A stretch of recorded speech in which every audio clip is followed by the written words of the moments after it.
The beginning, creation of Earth. Welcome, dear viewers. Today, we dive into one of the most profound stories ever told. The creation of the world according to the first chapter of Genesis, the first book of the Bible. Join us as we explore how the universe, Earth, and all life forms came into existence by the Word of God. In the beginning, God created the heavens and the earth. The earth was without form and void, and darkness was over the face of the deep. And the Spirit of God was hovering over the waters. And God said, "Let there be light," and there was light. God saw that the light was good, and he separated the light from the darkness. God called the light day, and the darkness he called night. And there was evening, and there was morning, the first day.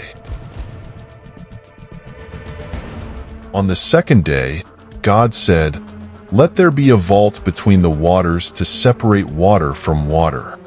God made the vault and separated the water under the vault from the water above it. And it was so. God called the vault sky. And there was evening, and there was morning, the second day.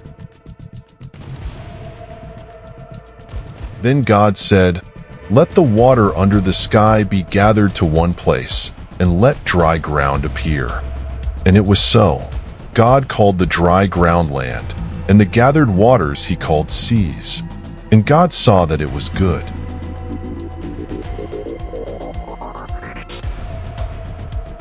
God then said, "Let the land produce vegetation, seed-bearing plants and trees on the land that bear fruit with seed in it, according to their various kinds." And it was so. The land produced vegetation, all sorts of plants and trees capable of reproducing. And God saw that it was good. And there was evening, and there was morning, the third day.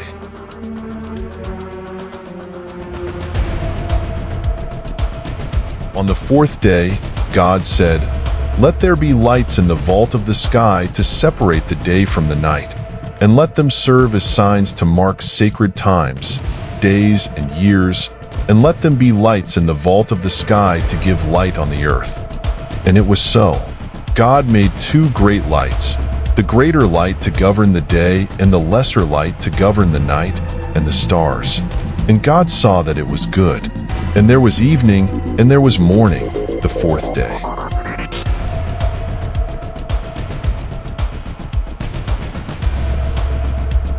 On the fifth day, God said, "Let the waters teem with living creatures, and let birds fly above the earth across the vault of the sky."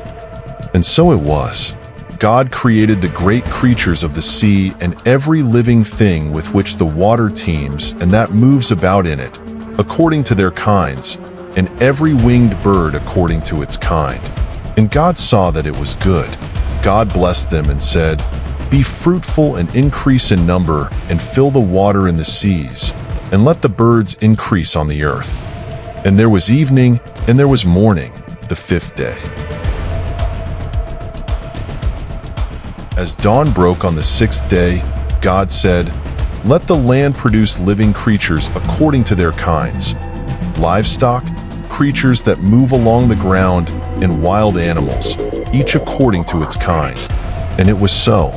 God made the wild animals according to their kinds, the livestock according to their kinds, and all the creatures that move along the ground according to their kinds. And God saw that it was good.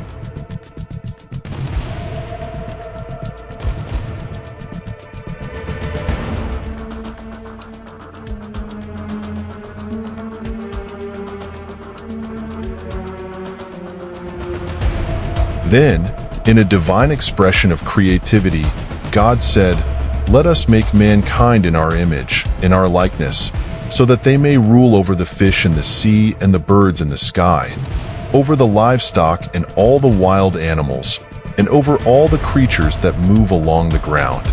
So God created mankind in his own image. In the image of God he created them.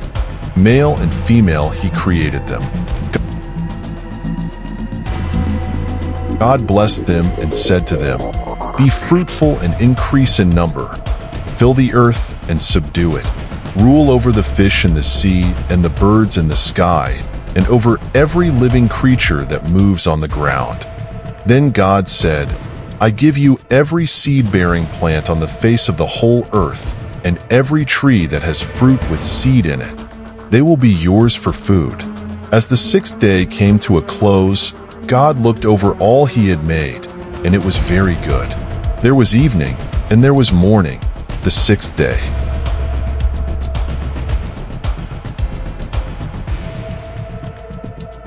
Thus the heavens and the earth were completed in all their vast array. Through his word, God brought into being the cosmos and all that is within it, laying the foundations for life and beauty.